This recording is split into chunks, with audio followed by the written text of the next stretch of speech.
Lawrence!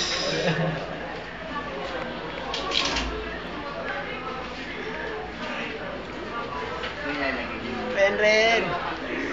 You crying! Huwag ka umiiyak!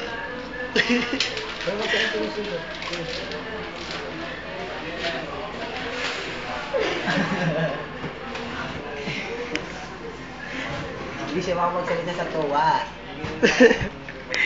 Very speechless. First time mo magbabiyahe, 12 hours. Kung Naga yun sa Naga. Hindi siya makapagsalita, binalignas mo sa akin. Ninenervya siya. Sa gitna mo, hihinga lang daw po sa sakit. Ay, huminga ka na. Dali. Inhale. Exhale. Inhale. Nawawala rin pala mata mo, no? Umiiyak ka. Nawawala na ilong. Tapos sinatawa. Nangangamatis din pala ilong mo rin, no? Okay, ito na. Nakahinga na daw siya ng maluwaga. Hindi siya magsalita. Kanyang farewell. Ayan na.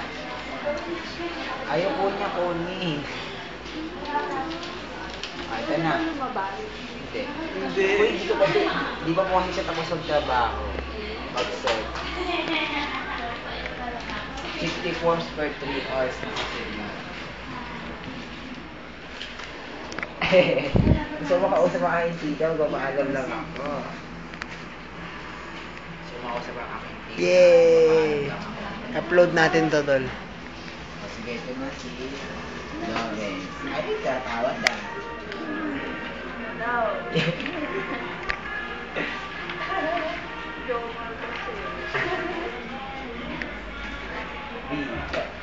Wala lang pula ng nose.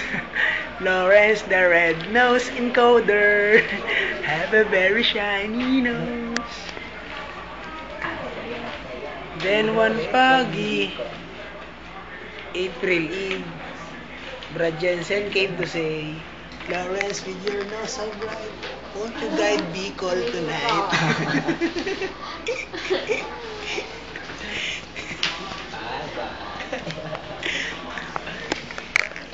Isipin mo, Oo, salagang. pupunta tayo ng Bulacan. Ay, Bulacan, Bicol. Salagang chatter, ikaw lang makapagsalita ng